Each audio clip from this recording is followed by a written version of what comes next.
Enough of this cruelty, Valeria. I will find the truth, grandmother. You are just a servant! It is over, Valeria. I remember where I started. Before we begin, I'd like to ask you for a small favor. I'm really hoping to break through the magical barrier of 1,000 subscribers. That number holds a special significance for me. Hit that subscribe button. It's just one click. But for me, it's a huge boost of motivation to create my next video. Thank you in advance. Release my starving husband. Calm down, please. It's not what you think. Of course he'll be in my house. We can explain. There's nothing to explain. The millionaire fell for the employee, unaware of how the power imbalance and the first humiliation would unfold. The air inside Alejandro de la Vega's mansion always seemed filtered, devoid of the dust and noise of the real world.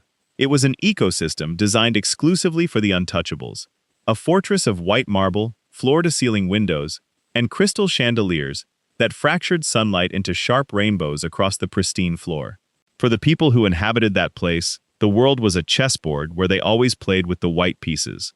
For people like Elena, the world was a minefield where one wrong step meant absolute ruin. Elena was 23 years old and wore the standard service uniform, a perfectly ironed light blue dress, an immaculate white apron, and a small cap to hold back her dark hair. Her job wasn't simply to clean or serve.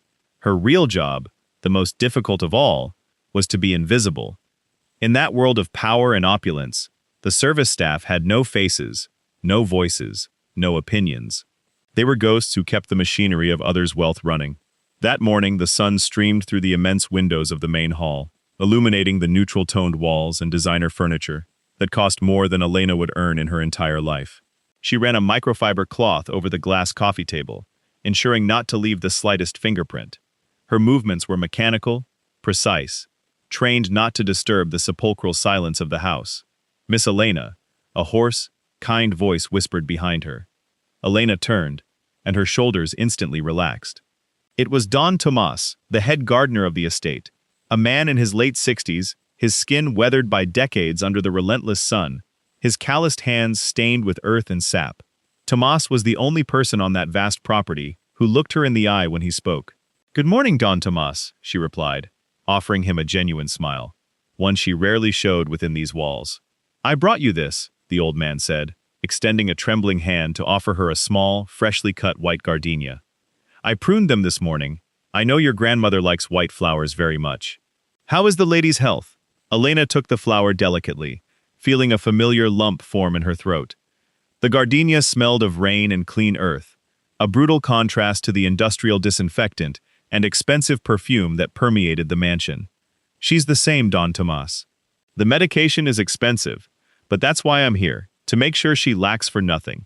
Thank you for the flower. You are truly kind. You are a good girl, Elena. Don't let this place or the people who tread it harden your heart. There is much money here, but very little soul. Be careful today. I heard Miss Valeria is visiting." The mere mention of Valeria's name seemed to drop the room's temperature by 10 degrees. Valeria Santoro was not just Alejandro's unofficial fiancée, she was a socialite from one of the country's most aggressive investment firms. If Alejandro was quiet, calculating power, Valeria was a hurricane of arrogance and disdain. 10 minutes after Tomas retired to the gardens, the unmistakable sound of stiletto heels clicking on marble echoed down the main hallway. It was a rhythmic, sharp sound, like an executioner approaching the scaffold. Elena straightened her posture and moved to a corner of the immense living room, pressing herself against the wall, her hands clasped over her white apron. She lowered her gaze to the floor, adopting the posture her mission protocol demanded. Valeria entered the room, as if invading an enemy territory she had already conquered. She wore a tight, elegant, yet aggressive red dress that clashed violently with the mansion's neutral color palette. Her dark hair fell in perfect waves over her shoulders, and her icy green eyes scanned the room for flaws. Behind her walked her personal assistant, a young woman burdened with 3 heavy folders and seemingly on the verge of a nervous breakdown. "This is unacceptable," was the first thing Valeria said, her voice filling the space with a sharp, imperious tone. "The air conditioning is at 22 degrees. I explicitly told the head housekeeper I wanted it at 20. It's just that no one in this house of incompetence knows how to follow a simple numerical instruction." Valeria stopped in the center of the room, her lethal gaze falling on Elena, who remained motionless in the corner. The woman in the red dress scrutinized her from head to toe, pausing at the young woman's flat black shoes, then moving up to the small cap on her head. A crooked smile, devoid of any warmth, spread across Valeria's lips. "You," Valeria said, pointing at her with a finger adorned with a diamond ring that flashed under the sunlight. "Servant, what's your name?" "Elena, ma'am," she replied, keeping her voice level, not daring to look up from the floor. "Elena," Valeria repeated, savoring the name as if it were a bad joke. "Tell me, Elena, are you paid to stand there breathing my air, or do you have some useful function in this house? Bring me a dark espresso, no sugar, and make sure the cup is hot before you serve it. I don't want the thermal shock to ruin the flavor. Move." Elena nodded silently. "Yes, ma'am." She walked quickly towards the kitchen, feeling Valeria's piercing gaze on her back. As she prepared the coffee in the expensive Italian machine, Elena's hands trembled slightly. It wasn't fear, it was rage. A cold, ancient rage she had been trying to tame for months. Every fiber of her being screamed at her to grab that boiling cup and smash it against the wall. But the image of her grandmother's tired face, connected to an oxygen tank in a small apartment across town, was enough to calm her. "You can't lose this job." "Not yet." She repeated it to herself like a mantra. "You haven't found what you came for yet." She placed the white porcelain cup on a silver saucer, added a small spoon, and walked back to the living room. Upon entering, she noticed the room's dynamic had changed. Alejandro had descended from his study. Alejandro de la Vega was an imposing man in his early 40s, his dark hair streaked with elegant silver strands that gave him an air of unquestionable distinction. He wore a tailored dark suit, no tie, the top buttons of his white shirt open. He exuded a natural authority, a confidence that didn't need to shout to be noticed. Unlike Valeria, Alejandro rarely raised his voice, but when he spoke, everyone listened. Valeria stood beside him, talking about stock market shares, gesticulating vehemently. Alejandro listened with an inscrutable, almost bored expression, his hands in his trouser pockets.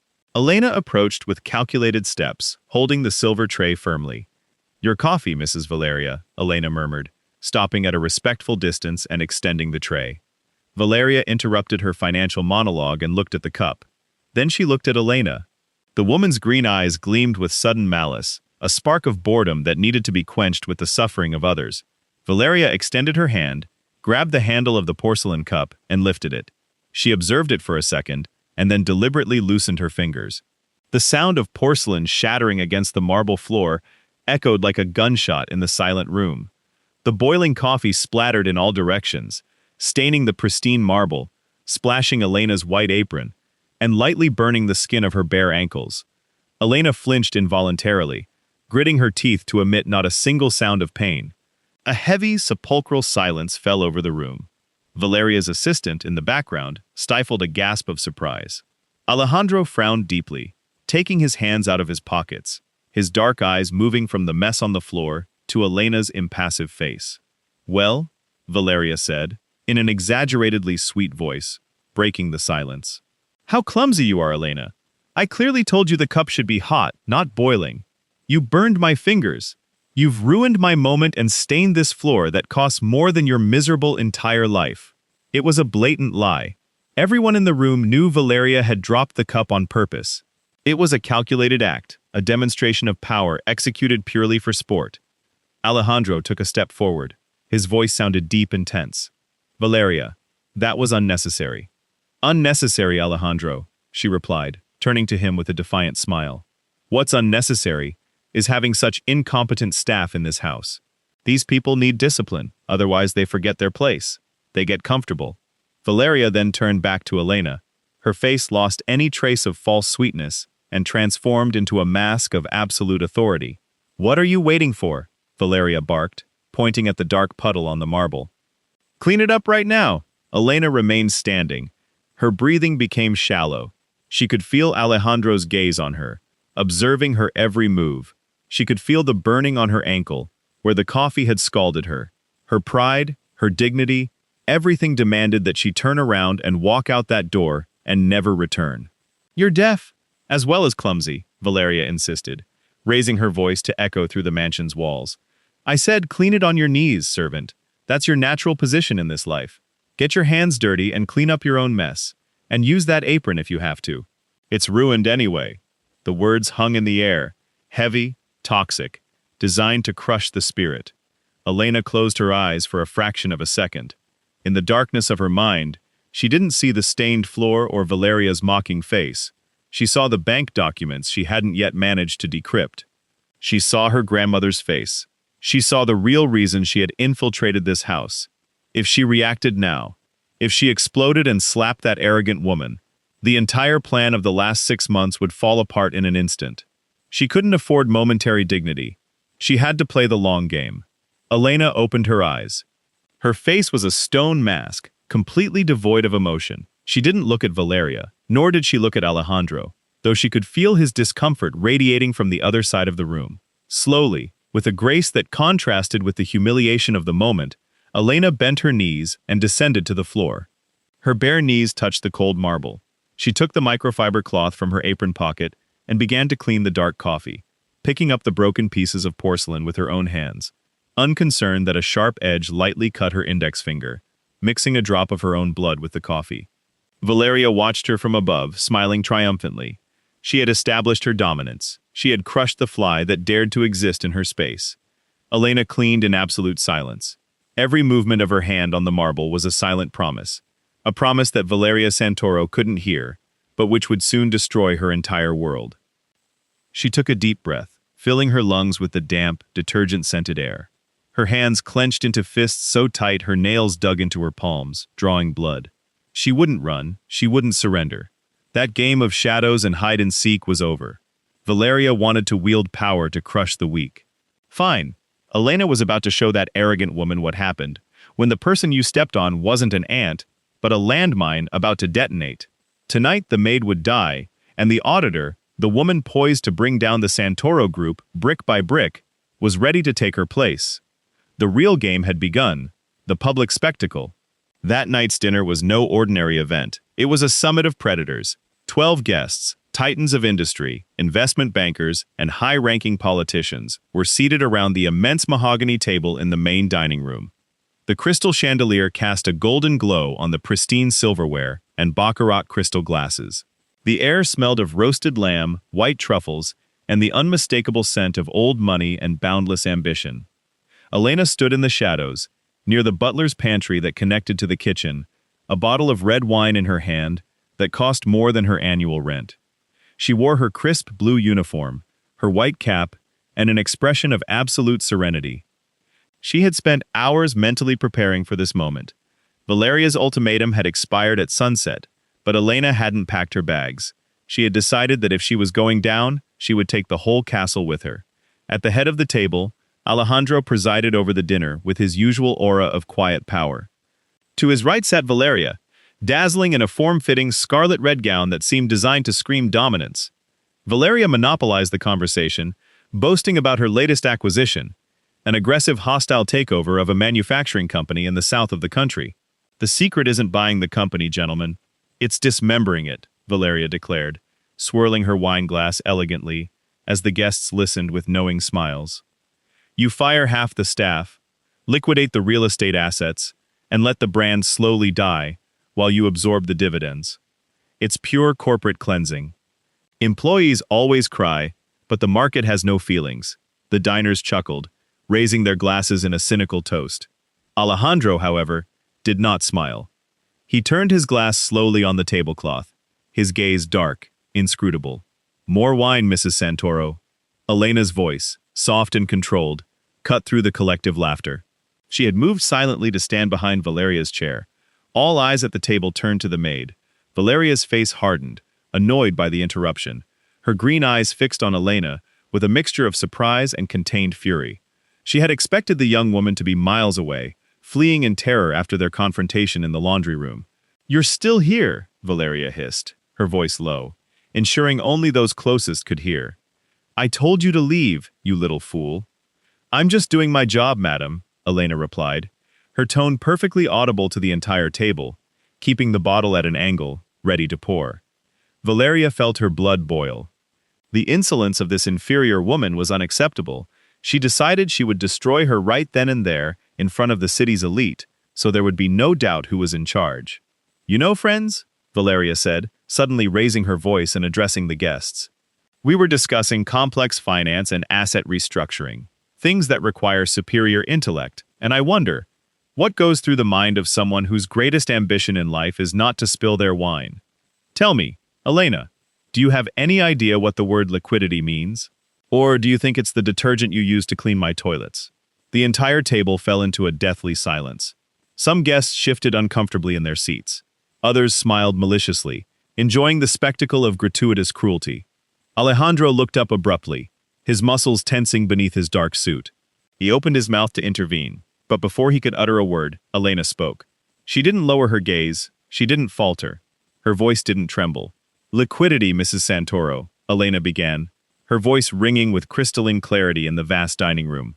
The ability of an asset to be quickly converted into cash without losing its value, much like the capital the Santoro Group illegally siphoned from Valle Verde construction last year, just before declaring it in fraudulent bankruptcy, leaving 300 families on the street, while you transferred $60 million to an opaque trust in the Cayman Islands, under the name Apex Holdings. The sound of a fork clattering onto a porcelain plate was like a bomb exploding. No one breathed. The mocking smiles vanished from the faces of the bankers. Valeria paled so drastically that the flush of red on her cheeks looked like grotesque paint. Her eyes widened, unable to process what she had just heard. No one at that table, save perhaps Alejandro, knew those names or figures. It was classified information, buried under layers of lawyers and creative accounting. What the hell did you just say? Valeria stammered, her voice trembling for the first time. Elena placed the expensive wine bottle on the table with a dry, deliberate thud. She straightened her back fully, removing her white apron with a fluid motion and letting it fall onto the back of an empty chair. She was no longer the frightened maid, she was the executioner. I said, your dismemberment strategy isn't financial genius, Valeria, Elena continued, walking slowly around the table, dominating the space with an overwhelming presence. It's simple, vulgar parasitism. You don't create value, you steal it. And the manufacturing company you just mentioned has a hidden debt and pension obligations that you failed to review in your due diligence. When you acquire it, you will absorb a $90 million liability. That move won't make you richer, it will ruin you, and the market, as you yourself said, has no feelings. Chaos erupted in Valeria's eyes. She sprang to her feet, pushing her heavy mahogany chair back with such force it nearly toppled. Her composure had completely disintegrated. She was a cornered beast, stripped bare in front of the very people she most wanted to impress.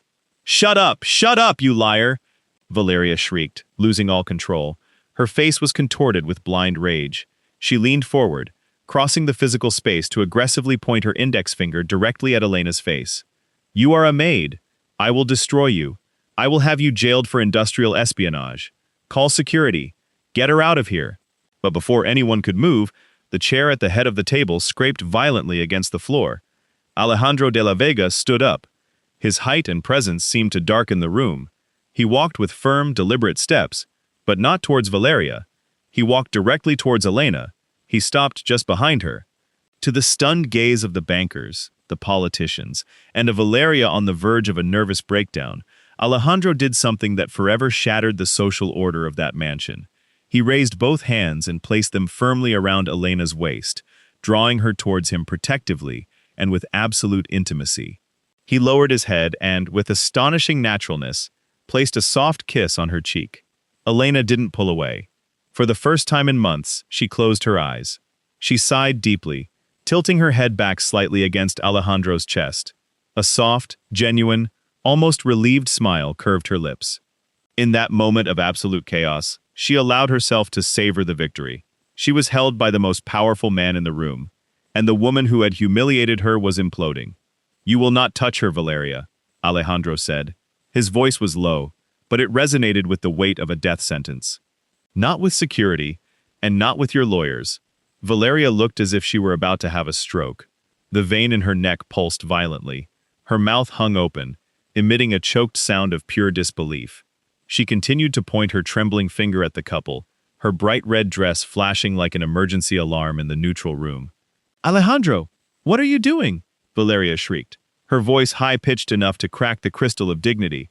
She's the maid. She's brainwashing you. She's insane. No, Valeria. Alejandro replied without releasing Elena. The one losing her sanity is you. His gaze towards the woman in red was glacial, devoid of any residual affection. And she's right about Apex Holdings. I've been reviewing the accounts. I know what you did. I know how you used me as a smokescreen. And tonight, our professional and personal partnership comes to an end. Elena opened her eyes. Her smile faded, replaced by an expression of steely concentration. She had achieved the desired impact. Valeria was exposed, mortally wounded in front of her own circle of influence. Elena gently pulled away from Alejandro's embrace. She met his eyes for a moment. There was a silent agreement between them, a mutual acknowledgement of the battle that had just erupted. Then she turned back to Valeria. Don't bother calling security to have me thrown out, Mrs. Santoro, Elena said, her voice cutting through the tense air like a butcher's knife. I formally resign. And regarding Tomas, the gardener, if that old man is missing even a single cent of his severance pay, or if the police receive an anonymous call about a stolen watch, I will personally send the complete Cayman Islands files to the Financial Crimes Prosecutor's Office. Elena didn't wait for a response.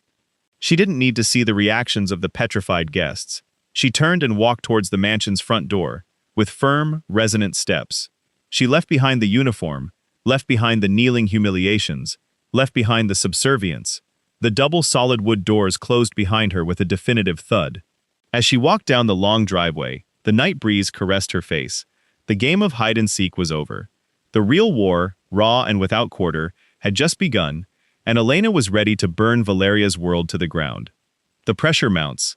The contrast between Alejandro de la Vega's mansion and Elena's apartment was a brutal assault on the senses. Located on the industrial outskirts of the city, the building was plagued by dampness, and the elevator had been broken for months.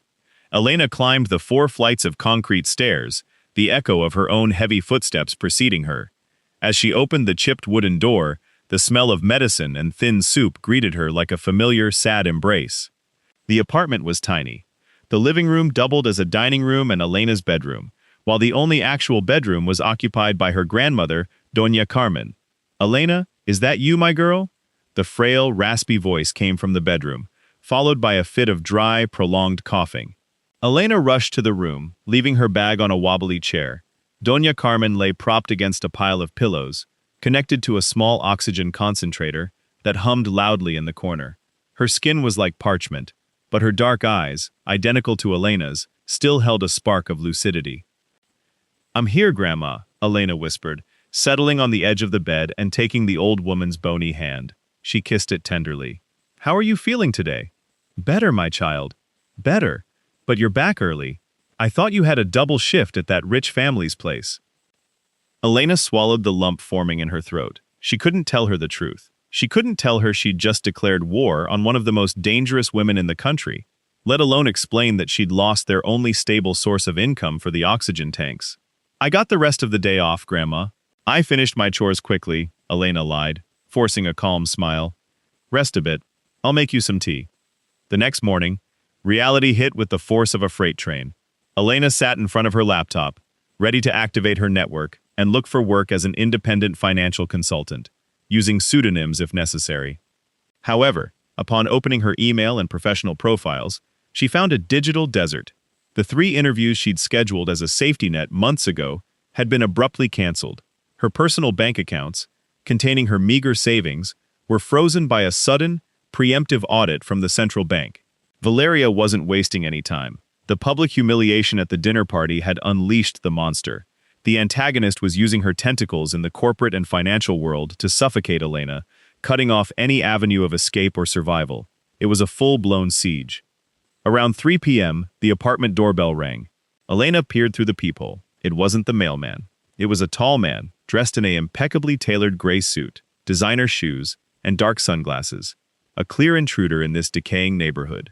Elena took a deep breath, adjusted her shoulders, and opened the door. The man didn't smile, didn't even remove his glasses. He reached into the inner pocket of his jacket and pulled out a thick, sealed white envelope, extending it towards Elena. Mrs. Santoro sends me, the man said, his voice metallic and professional. Inside this envelope is a cashier's check for 00000, endorsed to you. The funds are guaranteed and tax-free. Additionally, there are 2 one-way plane tickets to Buenos Aires, in your name and your grandmother's. with medical transport service arranged. Elena didn't take the envelope. She looked at the white paper as if it were laced with poison. And in return, "What is all this generosity for?" she asked, crossing her arms, blocking the doorway. In return for signing this confidentiality and waiver of rights document, the man produced a stapled couple of sheets. "In return for boarding that plane tonight, in return for forgetting the Santoro Group, the Cayman Islands, and Alejandro de la Vega, take it, Miss Castillo. People in your position don't often get second chances from Mrs. Valeria. If you refuse this, she will ensure you can't even buy bread in this city. She will cut off your grandmother's oxygen by cutting her medical supplies. This is not a negotiation. It's an act of mercy." The fury Elena felt was so deep, so cold, it paralyzed her for a second. Valeria was using Doña Carmen's life as a bargaining chip. The veiled threat was repugnant. Slowly, Elena extended her hand and took the white envelope. The man gave a faint, triumphant smile, assuming the employee had finally understood her place in the food chain. Elena looked at the envelope, feeling the embossed texture of the high-quality paper. Then, without taking her eyes off the emissary, she grabbed the envelope with both hands and ripped it in half. The sound of the thick paper tearing was sharp in the silent hallway. She gathered the pieces and tore them again, until they became useless confetti of $100,000. She threw them at the chest of the man in the gray suit. The pieces fluttered down onto his designer shoes. "Tell your boss she shouldn't underestimate me," Elena said, her voice vibrating with deadly intensity. "Tell her that the price of my silence isn't paid with checks, it's paid with blood and ruin, and tell her to buy a good coat, because the hell I'm going to unleash on her will be very cold, long from my doorstep." She slammed the door shut, turning both bolts. Leaning against the wood, she breathed heavily. She had just refused a fortune and guaranteed the absolute wrath of a financial empire. She was alone, penniless, and without allies. Or so she thought. 2 hours later, a new knock on the door made her jump. This time, the knuckles sounded rhythmic, deliberate, almost polite.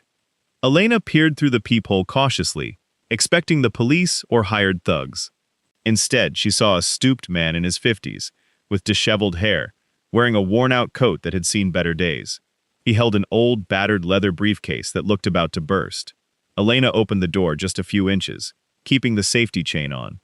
"Who are you?" she asked suspiciously. The man cleared his throat with a cough. His eyes, surrounded by deep lines of fatigue, looked at her with a feverish intensity. "My name is Arturo Penayo," the man said, holding up his empty hands in a gesture of peace. "I was the chief compliance lawyer for the Santoro Group 10 years ago, until I discovered what Valeria did to vulnerable companies. I wanted to report her, but she destroyed me first. I was disbarred, lost my house, my wife, everything. I've been tracking her movements for a decade in the shadows, waiting for a mistake." Elena frowned, her analytical mind processing the information at lightning speed. "I know you. I read your name in the liquidation files of the Hermanos Rios textile company. You were the scapegoat Valeria used to cover up Capital Flight." Arturo smiled sadly, nodding. "I see I was right to come. I heard rumors in financial circles this morning. They're talking about a maid who humiliated the untouchable Valeria Santoro, reciting Apex Holdings offshore accounts. I figured you weren't just an employee cleaning floors. Valeria is a monster, Miss Castillo, and she's put her entire arsenal in motion to crush you today." "I'm not afraid," Elena replied firmly. "You should be, but fear is useful if you know how to focus it." Arturo lifted the heavy leather briefcase. "Valeria is arrogant. She thinks she erases her tracks by burning documents, but she forgot I was the man who drafted the confidentiality agreements. I have the original matrices. I have the hard drives she thought she destroyed in the archive fire 5 years ago. You have the current knowledge and access to Alejandro de la Vega's ear. I have the skeletons of the past." Elena felt her pulse quicken. She unhooked the safety chain and pushed the door wide open. The dim hallway light illuminated the tired but determined face of the ex-lawyer. "Why are you looking for me?" she asked. "Because you're not her first victim. Valeria destroyed 30 families from the Valle Verde construction company. She ruined the employees of the Hermanos Rios textile factory. She ruined me, and I know very well why you're investigating the ruins of Industrias Castillo. You and I share a ghost." Elena, the name of her family's company, the wound that had marked her grandmother and her father, hung in the air of the small apartment. Elena stepped aside, yielding passage. "Come in, Mr. Panayo," she said, feeling the puzzle pieces finally click into place. The pressure had increased, yes, but the board had just shifted. "We have a lot of work to do before dawn." Generational connection. The family secret. The small dining room table was covered by a mountain of yellowed documents, damp-stained folders, and external hard drives. The flickering light from the single ceiling bulb cast elongated shadows on the tired faces of Elena and Arturo Panayo. They had spent hours diving into the financial wreckage the ex-lawyer had rescued from oblivion. "Look at this," Arturo said, his voice hoarse from lack of sleep, pointing to a deed of assignment with a blurred notary seal. "This is the master document. The year Valeria's father, Roberto Santoro, suffered that heart attack, she took absolute control of the group. She was barely 25, but she was more ruthless than her father. Her first major move to inject liquidity into the company was to acquire a medium-sized, solvent company with valuable technological patents." Elena followed the lawyer's index finger. Her heart gave a violent lurch against her ribs. The name printed on the letterhead of the document was unmistakable, seared into her childhood memory.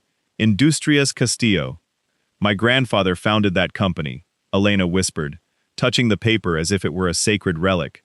"They manufactured precision valves. My father took over the management when Grandpa got sick. But the official story, the one they always told us, was that my father made bad investments, that he bankrupted the company through negligence, ran up debts, and then couldn't bear the shame."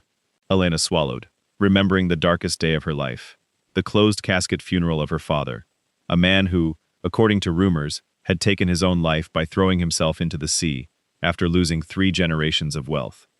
"It wasn't negligence, Elena," Arturo said, looking at her with deep compassion. "It was a controlled demolition. Valeria Santoro infiltrated 3 members onto your father's board of directors. They falsified balance sheets, blocked credit lines, and created artificial panic among the banks. When your father tried to refinance, Valeria appeared as the savior, offering to buy the debt in exchange for the majority shareholding. She set a perfect trap for him. She suffocated him until he handed over the keys to the castle." Literally, Elena felt the air leave her lungs. The humiliation she had suffered in Alejandro's mansion paled in comparison to this revelation.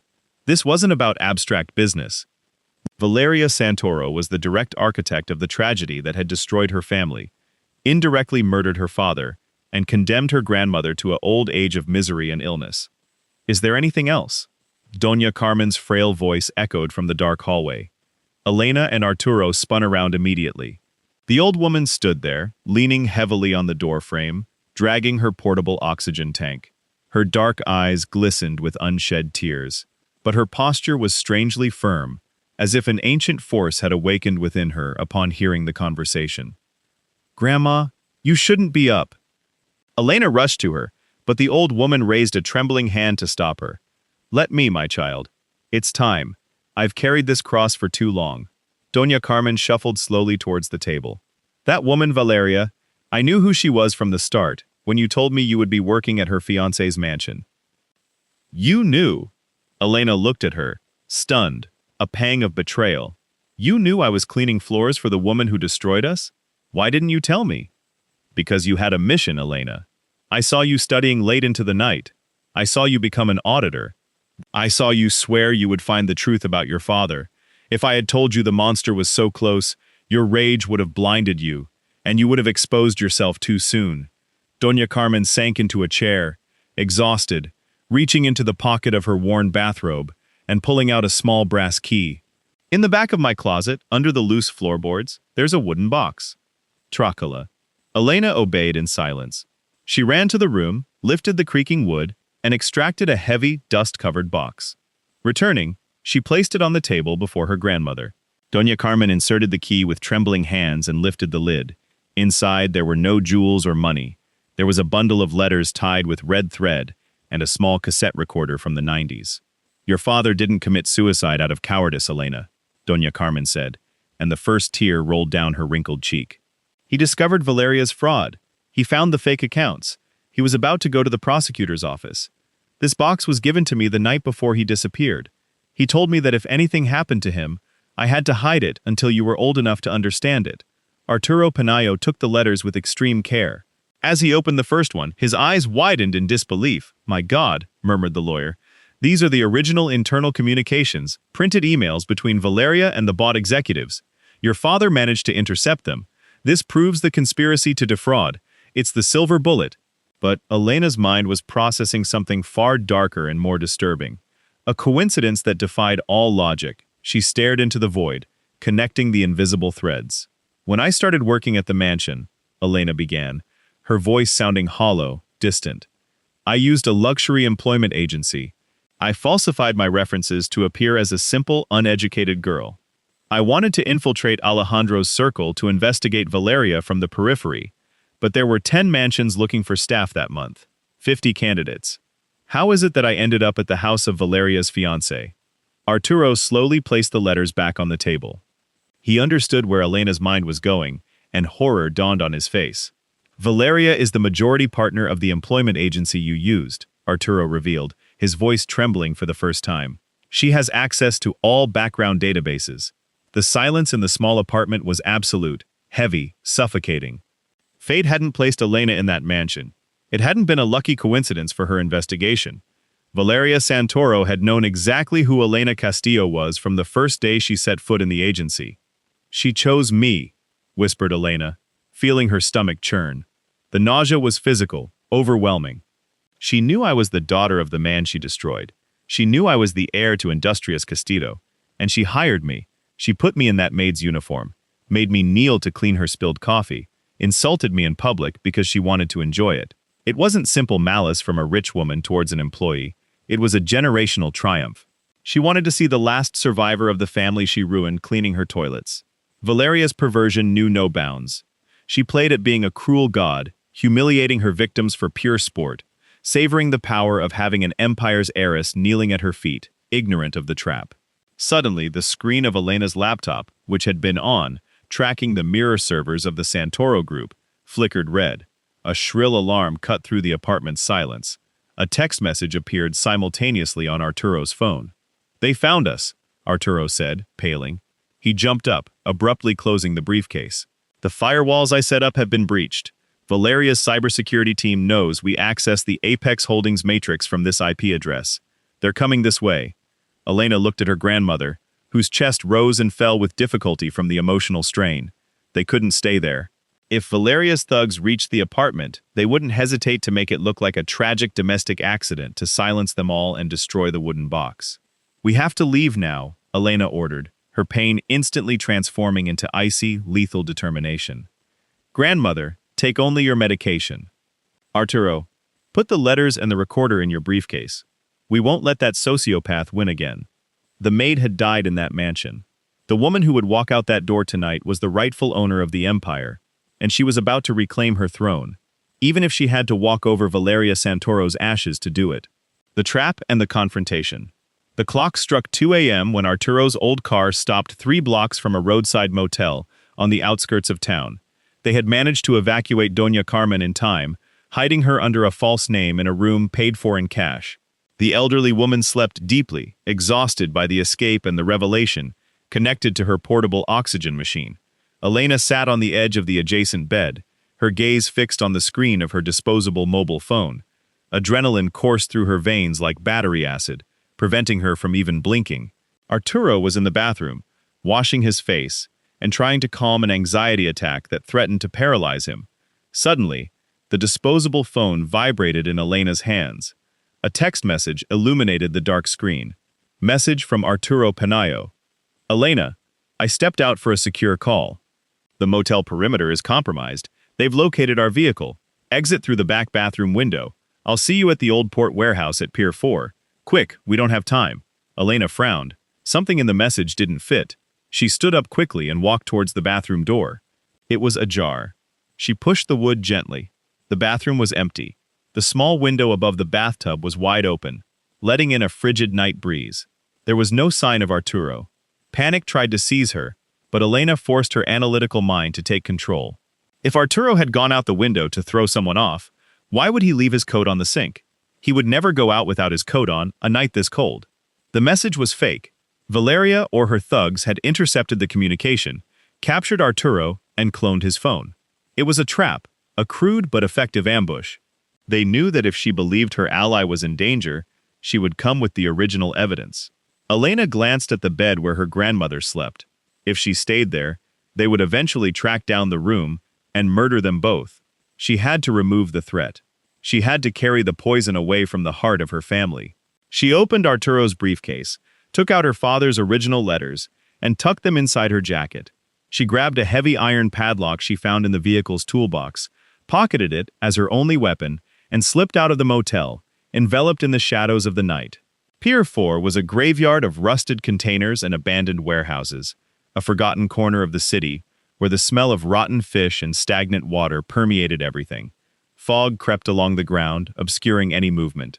Elena arrived walking, her footsteps echoing faintly on the damp asphalt. The doors of the old warehouse number 7 were ajar, letting out a sliver of deadly light. Elena swallowed, clutched the padlock in her pocket, and crossed the threshold. The interior was immense and empty, except for a steel chair in the center, illuminated by an industrial spotlight from above. In the chair, with his hands tied behind his back and a bruise blooming on his left cheekbone, was Arturo. And standing before him, dressed in an impeccable black wool coat and dark leather gloves, was Valeria Santoro. Two gigantic men, in identical suits and stone expressions, flanked the scene. "You're punctual, maid," Valeria said, her voice bouncing off the metal walls of the warehouse with a chilling echo. She turned slowly, revealing a smile that didn't reach her green eyes. "I must admit, you surprised me at dinner. I thought you'd break, that you'd go crying back to your hovel. But no. You had to make a spectacle. You had to bite the hand that fed you." Elena advanced until she was 10 steps away. She kept her chin high, her face sculpted in pure ice. "Let him go, Valeria," Elena demanded, her voice resonating with authority in the immense empty space. "Arturo has nothing to do with this. This is between you and me." Valeria laughed, a sharp, humorless cackle. Oh, how noble. The fallen heiress, trying to protect her loyal lackey. Valeria walked slowly towards Elena, her heels marking the rhythm of the execution. "So you found out about the little joke, huh? You discovered how I pulled the strings to get you to clean my house." "It was an absolute pleasure, Elena, seeing the daughter of that useless man of yours on her knees, cleaning my coffee, getting stained with blood. It was worth every cent I paid that agency to alter the selection algorithms. My father was not useless," Elena spat, fury burning her throat. "You extorted him. You falsified the balances and bought his board, and I have the proof right here." Elena tapped her chest, indicating the inner pocket of her jacket. Valeria's eyes gleamed with murderous greed. She gave a slight nod to her thugs. "Hand it over, Selena. Give me the original papers. Give me the hard drive that this failed lawyer managed to copy. And maybe, just maybe, I'll let you and your sickly grandmother live to clean other toilets abroad. If you refuse, Arturo dies here, and you and your grandmother will have an unfortunate gas leak accident tonight. You have no options. You're alone in the world?" Elena looked at the thugs who began to approach, closing the circle. Fear was real, a suffocating pressure in her chest, but determination was even stronger. She wasn't going to hand over her father's legacy. She was willing to die in that warehouse before letting Valeria win. "No, Valeria, you're the one who has no options." A male voice, deep, resonant, and laden with lethal authority, cut through the warehouse air from the gloom near the main entrance. Everyone froze. The thugs instinctively turned, their hands reaching inside their jackets. From the shadows emerged Alejandro de la Vega. He wasn't wearing his elegant suit. He wore a dark tactical jacket, and the expression on his face was one of fury so cold and concentrated it seemed about to freeze the oxygen in the place. Behind him, 4 men in paramilitary assault gear and automatic rifles entered the warehouse, aiming directly at the heads of Valeria's men. "Drop your weapons! Hands where I can see them!" shouted the leader of Alejandro's team. Valeria's thugs, outnumbered and outgunned, slowly raised their hands, surrendering on the spot. Valeria took a step back, her mask of arrogance completely cracking. Genuine, raw, animal panic replaced the triumphant glint in her eyes. "Alejandro," Valeria stammered, her voice trembling uncontrollably. "What are you doing here? Were you following me? This isn't what it looks like, darling. This woman is a thief. She's trying to extort me with fake documents." Alejandro didn't even look at her. He walked directly towards Elena, ignoring his ex-fiancée's presence as if she were trash on the sidewalk. He stopped in front of Elena, quickly assessing her to make sure she wasn't hurt. His gaze softened for a fraction of a second as it met hers, conveying a clear message. You're safe. Then, Alejandro slowly turned towards Valeria. I hired a private investigation team the day after Elena was humiliated at my house, Alejandro said. Her voice was a deadly whip. I suspected you were skimming funds, Valeria, but I had no idea of the magnitude of the monster sleeping beside me. I tapped your phones, followed your men. I heard you order the kidnapping of this lawyer. It's a lie. You have no proof of anything I'm saying. It's my word against a maid's. Valeria screamed, desperate, cornered. Elena stepped forward, pulling her mobile phone from her pocket. It wasn't her disposable phone, it was her encrypted terminal. The screen glowed with a live, moving sound wave graphic.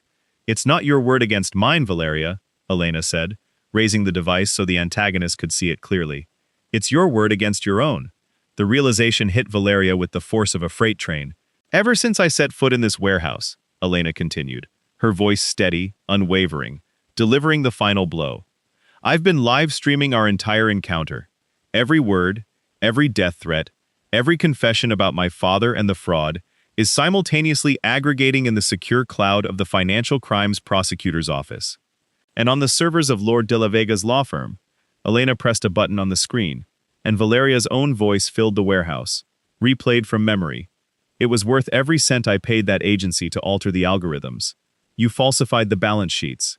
If you refuse, Arturo dies right here.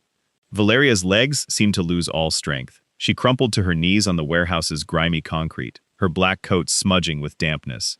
The empire of glass and lies she had spent years building had just been pulverized by the woman she herself had hired to clean her floors. Alejandro approached Elena and placed a protective hand on her shoulder. The police are on their way, Valeria. It's over, Alejandro stated. Elena looked at the woman on her knees. She felt no pity, but neither did she feel the sadistic joy of vengeance. She felt a deep, immense, and restorative justice. The public battle had just begun, but the emotional war was won. The deepest truth. The deafening sound of police sirens ripped through the thick fog of Pier 4, painting the metal walls of the old warehouse with flashes of red and blue light. It was an anticlimactic end to Valeria Santoro's reign of terror. There was no epic battle, no heroic resistance, only the cold, crushing reality of steel cuffs snapping shut around her expensive leather-clad wrists. As officers escorted her to the patrol car, Valeria continued to spew obscenities, her face contorted with rage and disbelief. She glared at Elena over her shoulder, spitting threats that no longer carried weight, promises of revenge dissolving into the damp, pre-dawn air. Elena remained motionless, watching as the rear door of the police vehicle slammed shut, silencing the shrieks of the woman who had destroyed her family. Alejandro approached Elena from behind, wrapping his tactical coat around her to shield her from the biting cold rising from the sea. He spoke no words. He knew that in that moment, silence was the greatest comfort he could offer. The tactical war was over, but Elena still had to face the emotional wreckage the storm had left in its wake. 3 hours later, the chaos of the pier had been replaced by the antiseptic tranquility of a private room in the city's most exclusive hospital. Alejandro had ordered Doña Carmen's immediate transfer, ensuring the elderly woman was under the care of the best specialists. Now, the room was bathed in a warm dimness, lit only by the reading lamp beside the grandmother's bed. Elena sat in an upholstered chair, the old wooden box on her lap. The adrenaline had long since left her body, leaving behind an exhaustion so profound it ached in her bones. Alejandro stood by the window, gazing at the city lights, giving her the space she needed, yet remaining close enough to be her anchor. "It's time, my child," Doña Carmen whispered from the bed. Her breathing was more even and strong thanks to the hospital's pure oxygen. She extended a trembling hand toward the box. "Your father waited 15 years for you to read this. There are no more monsters lurking in the shadows. You are safe." Elena nodded slowly. She opened the wooden box and withdrew a bundle of letters tied with worn red thread. Her fingers brushed against the yellowed paper, instantly recognizing the elegant, structured handwriting of her father, Ignacio Castillo. The scent of dust and contained time filled her lungs. She separated the first letter, the only one with her name scrawled on the envelope. "To my beloved Elena when you turn 18. With hands that trembled uncontrollably, Elena broke the aged seal. She unfolded the 2 sheets of paper bearing the official letterhead of Castillo Industries. Taking a deep breath, she began to read, silently at first. But then, feeling the need for those words to take flight, she began to read aloud. Her voice cracked with every syllable. My brave little Elena, if you are reading this, it means you are now a woman, and I am not there to hug you. It also means your grandmother kept her promise to shield you from the truth until you were strong enough to bear it. Elena paused, swallowing the sharp knot that closed her throat. Alejandro moved from the window and approached slowly, placing a firm, warm hand on the young woman's shoulder. Ahem. The simple touch gave Elena the strength to continue. For years, they will tell you, I was a coward, that I lost your grandfather's legacy through bad decisions, and that, consumed by shame, I chose to leave this world. I beg you, my child, to forgive me for letting you believe that lie, but it was the only way to keep you alive. The woman who orchestrated the ruin of our company, Valeria Santoro, is no mere competitor. She is a demon disguised as humanity. Elena stopped reading for a second, looking up at her grandmother. Doña Carmen's eyes were closed, and tears streamed freely down her wrinkled cheeks. I discovered the fraud too late. Elena continued reading, her voice gaining a firmness born of pure pain. I had the proof to destroy her, but she knew. The night before my disappearance, Valeria came to our house. She showed me photographs of you playing at the schoolyard. She showed me your grandmother's medical records. She gave me an ultimatum. If I went to the authorities with the evidence, she would orchestrate an accident for you and my mother. The paper trembled in Elena's hands. Her father's sacrifice had not been an act of financial desperation. It had been an act of absolute, unconditional, and devastating love. I could not allow her to harm you, Elena. I could not live knowing that my ego and my company would cost you your life. So I accepted her deal. I ceded my shares to save the employees I could, and I agreed to disappear forever. I faked my own death so she would believe she had won, so she would lose interest in you. The life insurance policy I left in your grandmother's name was meant to secure your future, but I fear Valeria will find a way to block that too. A choked sob escaped Elena's lips. The pieces finally clicked. The extreme poverty in which they grew up, her grandmother's illness without proper treatment. It had all been orchestrated by the infinite cruelty of one woman. Her father had not abandoned them. He had thrown himself into the abyss to serve as their shield. Elena, my light. The last lines of the letter were written with a heavier pressure, as if the pen had wanted to pierce the paper. I leave you not a company nor bank accounts. I leave you the truth. Inside this box are the names, the offshore accounts, the transfers, everything you need to seek justice. But listen well to your father. Do not seek revenge. Revenge will consume you and turn you into someone like her. Seek justice, reclaim our honor, and above all, live a happy and fulfilling life. That will be your greatest triumph over those who wanted to destroy us. I love you more than words can express, Dad. Elena let the letter fall onto her lap and covered her face with both hands. The tears she had held back for 15 years erupted with a seismic, torrential force. It was not a cry of defeat, but of absolute catharsis. She wept for the father she had lost, for the good man who had died only so she could breathe. She wept for her grandmother's years of poverty, for the humiliation she herself had endured cleaning her enemies' floors. Alejandro knelt beside the chair and wrapped his arms around her, drawing her to his chest. Elena rested her forehead on his shoulder, soaking the dark fabric with her tears, allowing herself for the first time in her life to be vulnerable, to be held, to let someone else share the weight of the world. You did it, Elena, Alejandro murmured softly in her ear, his deep voice vibrating with profound admiration. Did you hear your father? You are the strongest woman I've ever known. You've brought honor back to your name. Doña Carmen opened her eyes and looked at her granddaughter, a faint smile of true peace gracing her lips for the first time in over a decade. There are no more secrets, my child, the old woman said, reaching out to stroke Elena's hair. Your father is finally at rest. The wound is clean. Now, it is only a matter of healing. Elena slowly pulled away from Alejandro's embrace. She wiped the tears from her face with the back of her hand. Her eyes, though red-rimmed, now shone with an unshakable clarity and purpose. She looked into the wooden box, where the other documents lay, the list of victims, the names of all those Valeria had trampled to build her glass throne. No, Elena said, her voice resonating in the hospital room, no longer that of a wounded employee, but of the rightful heir to an empire rebuilt from ashes. There is still one last thing to do. My father asked me to seek justice. Valeria is in a cell, but her empire still stands. Tomorrow morning, we will reclaim everything that is ours, and we will return to each family what she stole from them." Alejandro stood up, nodding with a smile of pure pride. Dawn was beginning to illuminate the city sky, banishing the night's shadows. The ghost of the past had been laid to rest, and Elena Castillo was ready to claim her future. The final confrontation, the true downfall of the Red Queen, was about to happen. The satisfying and momentous conclusion. 8 months. That was the exact time it took for the judicial system to shred Valeria Santoro and spit out the remnants of her arrogance. The recordings Elena had captured at the Pier 4 warehouse were merely the thread the prosecution pulled to unravel the entire sweater of corruption. The trial was an unprecedented media spectacle.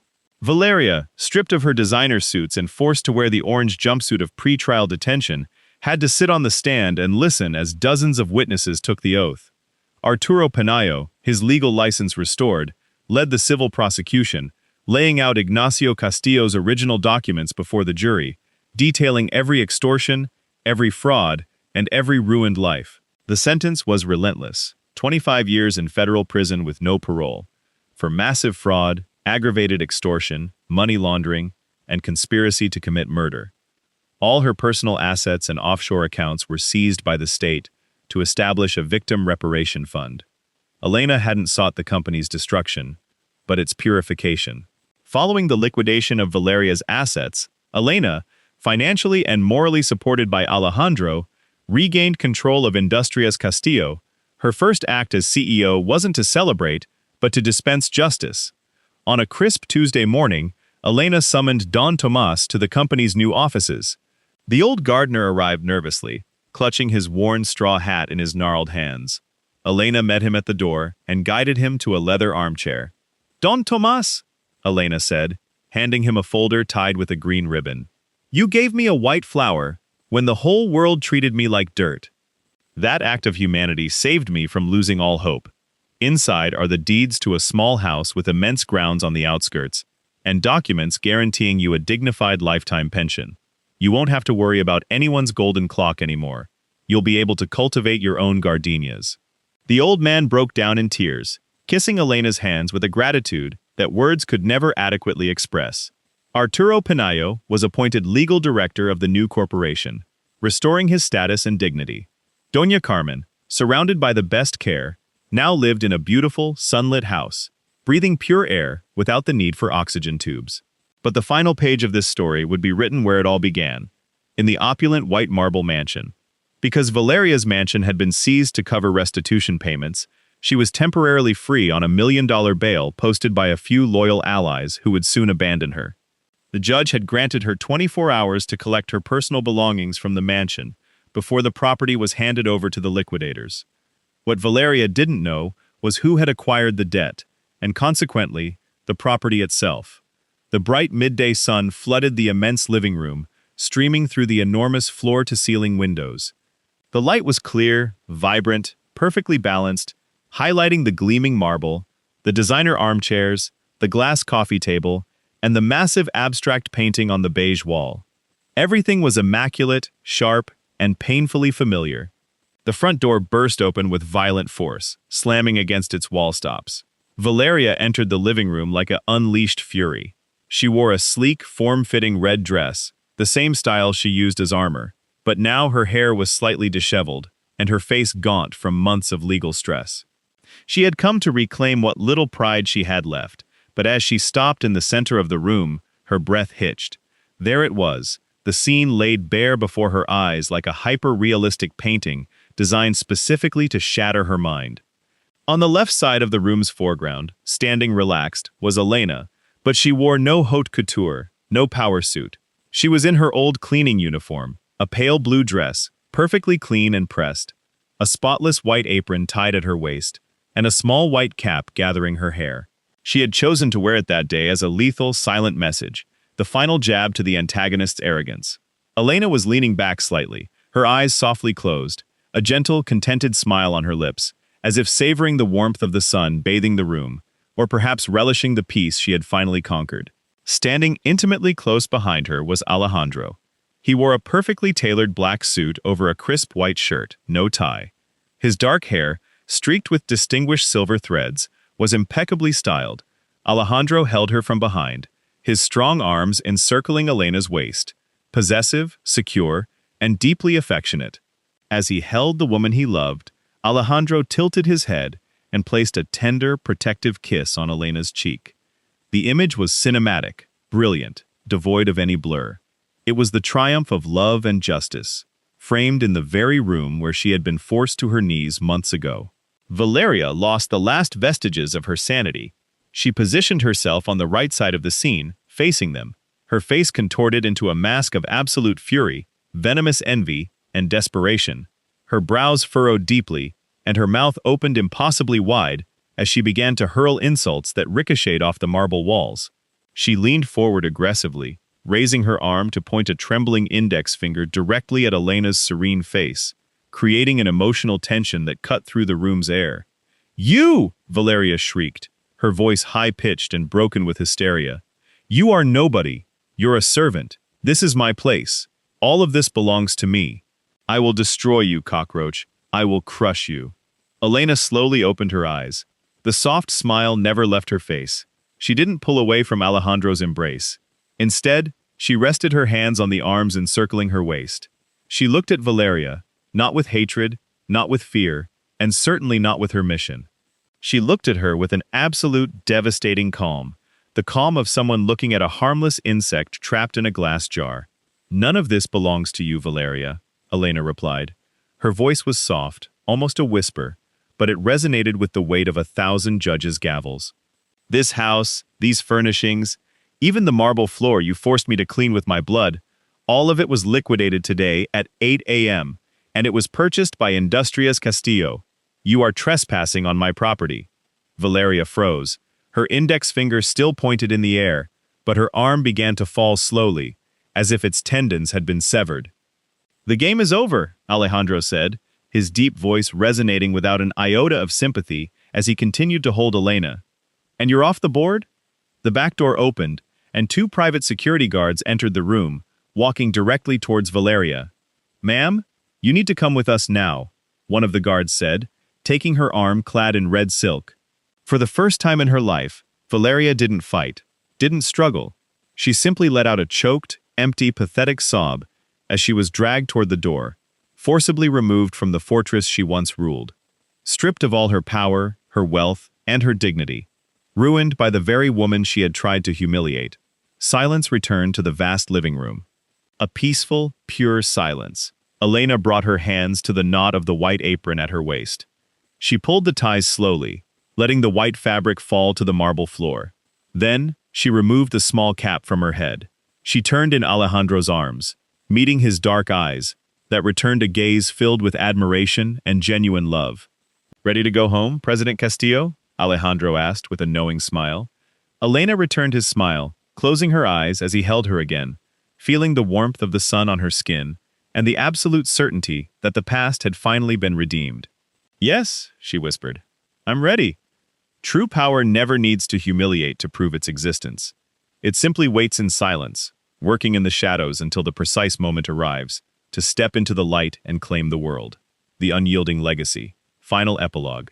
The hallway of Santa Marta's maximum security federal prison was a concrete tunnel of gray, illuminated by flickering fluorescent lights that hummed with a constant electrical buzz.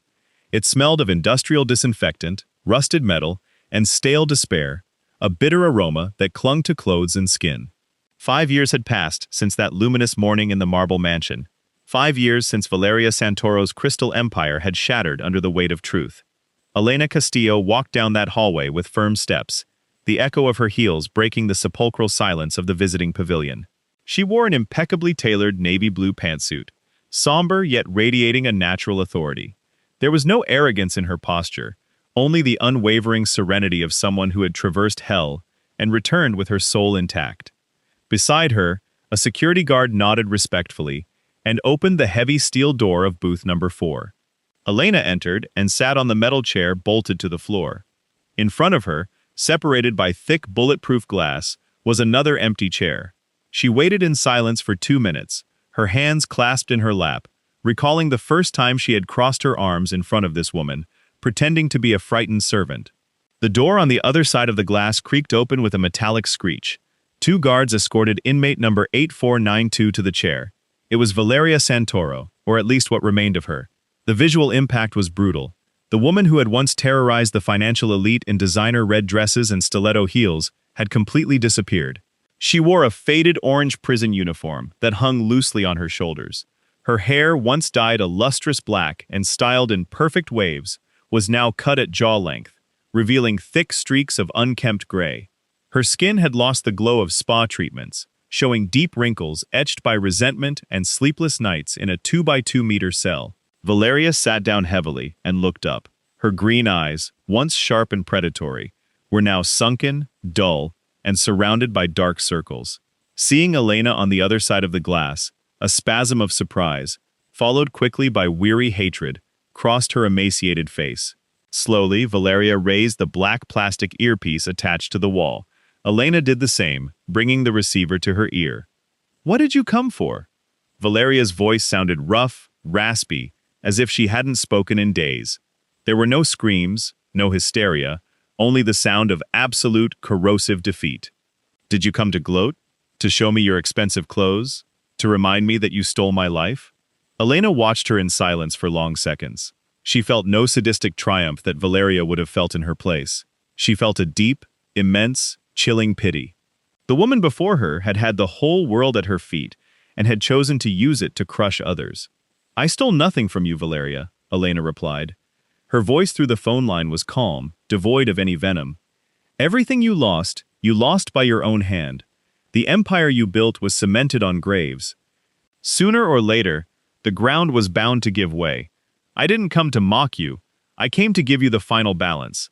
Elena opened a small briefcase she carried and took out a sealed white envelope, sliding it through the narrow metal slot beneath the bulletproof glass. Valeria eyed the envelope with distrust, as if fearing it would explode. Before taking it with trembling hands, she broke the seal and pulled out the document inside. "That is the annual report from the Ignacio Castillo Foundation," Elena explained as Valeria scanned the pages, her eyes widening slightly. "The funds the government seized from your offshore accounts in the Cayman Islands didn't disappear into bureaucracy. We used them as seed capital. For the last 5 years, we've tracked down the 300 employees of the Valle Verde construction company you left in the lurch. We've restored their retirement funds. We've refinanced the textile factories you tried to bankrupt, and we've established a university scholarship program for the children of the families your company extorted." Valeria let the papers fall onto the small metal ledge. Her hands were shaking violently. This was worse than any insult Elena could have hurled at her. It was the utter annihilation of her life's philosophy. Valeria had believed the world was a place of eat or be eaten. Elena was proving to her that true power lay in healing and rebuilding, in taking all your ambition, all your cruelty, all the pain you caused, and transforming it. Elena continued to look directly into her broken eyes. In the end, it only served to fund the resurrection of the people you considered insects. You wanted to erase the Castillo name from the face of the earth, Valeria, and instead, you've made us a symbol of unwavering justice. Your name will be forgotten in a few years, but my father's name will live forever, associated with hope and restitution. That is the end of your story." Valeria opened her mouth to reply, to spit out one last insult, to try and sink her claws in one more time, but no words came out of her throat. The air seemed to leave her lungs. She realized, in that instant of crushing clarity, that her defeat wasn't just financial or legal. It was an existential defeat. The maid she had forced to her knees to clean up spilled coffee had just erected a monument on her ruins. Valeria dropped the receiver. It clattered against the metal wall. She got up slowly, turned her back on the glass, and signaled the guard. As she walked away through the rear exit, her shoulders were slumped, hunched under the invisible weight of a condemnation that went far beyond iron bars. She was finally broken. Elena hung up the receiver, closed her briefcase, stood up, and exited the visiting booth. As she walked through the main prison gates and felt the golden light of the afternoon sun on her face, she inhaled deeply. The air no longer smelled of disinfectant or despair. It smelled of pure freedom. The landscape changed drastically. 200 kilometers away, in the heart of the city's tech district, stood the new corporate complex of Industrias Castillo. It was no longer an old valve factory drowning in debt. It was a modern campus of glass and green steel, surrounded by immense, meticulously manicured gardens. And the man in charge of those gardens was none other than Don Tomas. The old man, now dressed in a comfortable cotton uniform and a wide-brimmed hat, strolled among the white roses he himself had planted, giving instructions to a team of 3 young apprentices. Elena had kept her promise. Don Tomas had his home, his pension, and most importantly, his dignity restored. On the top floor of the main building, the CEO's office was a spacious, bright, and welcoming space. There were no ostentatious decorations or intimidating paintings, just walls in warm tones and an immense glass wall overlooking the city she had helped to heal. Elena stood by her solid wood desk, reviewing the latest international expansion reports. Arturo Panayo, her loyal legal director, had just left the office after confirming that the latest reparations claim for Valeria's victims had been won and paid in full. The circle had finally closed completely. The oak door of the office opened with a soft whisper, and Alejandro entered. Alejandro de la Vega was no longer the cold, distant titan of finance Elena had known in the marble mansion. The stress had vanished from his features, replaced by an expression of deep peace. He wore an elegant but relaxed suit, no tie, and in his right hand he held 2 steaming cups of coffee. "Brought reinforcements," Alejandro said with a warm smile, walking towards her and offering her one of the cups. Dark coffee, no sugar, straight from the Italian machine in the break room. "I know you've been poring over contracts since 6 a.m., Elena smiled, taking the cup and letting the warmth of the vessel heat her hands. "I went to see her today, Alejandro, at Santa Marta." Alejandro paused, his expression turning serious but understanding. He walked over to her and leaned against the edge of the wooden desk. "I figured you would eventually. How do you feel? Did you close that chapter?" "I locked it and threw the key in the sea," Elena replied, taking a sip of coffee. She sighed, looking out at the horizon through the immense window. "You know, for a long time, when I cleaned your house, the hatred I felt for her was the only thing that kept me going. It was my fuel, but seeing her today, I realized that hate is a poison you drink yourself, hoping the other person will die. I don't hate her anymore. She simply doesn't occupy any space in my mind."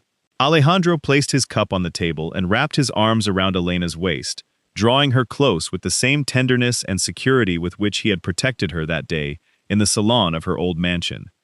"Your father would be immensely proud of you, Elena," he whispered, kissing her forehead with devotion. "And your grandmother, too." The memory of Doña Carmen brought a mix of nostalgia and profound gratitude to Elena's heart. The old woman had passed away peacefully 2 years prior, in her sleep, in her new home, surrounded by gardens and the unconditional love of her granddaughter. She hadn't died in misery or suffocated by fear.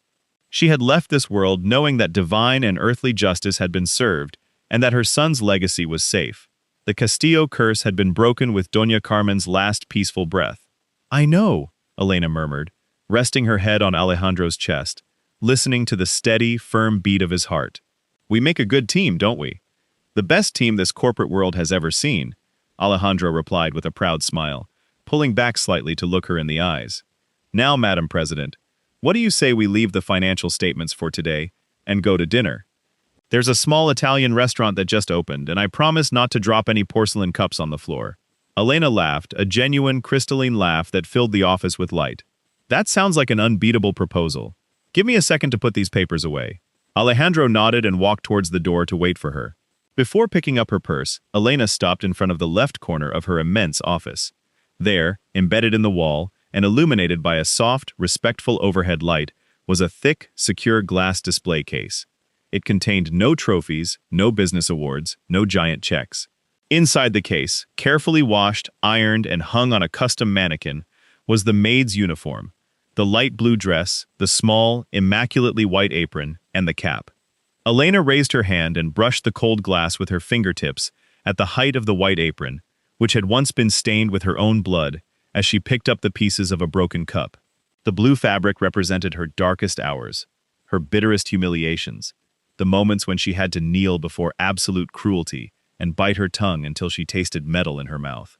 But for Elena Castillo, that uniform was not a symbol of defeat. When it was not ashamed to be hidden in a dusty closet. It was her most glorious armor, It was the silent testament to the emotional restraint that had allowed her to infiltrate the beast's entrails, to the unwavering resilience that had kept her alive when the entire world conspired to crush her. It was the ultimate proof that silent intelligence, infinite patience, and love for a family would always triumph over the loud arrogance of tyrants. "You'll never forget it, will you?" Alejandro asked from the doorway, observing her with deep respect, perfectly understanding the weight of that gaze. "Never," Elena replied, without taking her eyes off the blue fabric. The powerful believe the world belongs to them, because they were born at the top of the mountain, but they ignore that the people who clean their castles know every crack, every foundation, and every dark secret of the building. And if you push the wrong person hard enough, she won't just clean up your mess, she'll dismantle your castle stone by stone, until nothing is left. Elena smiled, a smile of absolute peace. She turned around, leaving the display case and the past behind, and walked towards the door, where Alejandro waited with his hand extended. They intertwined their fingers tightly and walked out of the office. The lights of the corporate campus automatically switched off behind them, but the legacy of Industrias Castillo would shine with indomitable strength forever. True justice didn't shout or spill coffee for fun. True justice walked upright towards the future, knowing exactly how much each victory cost.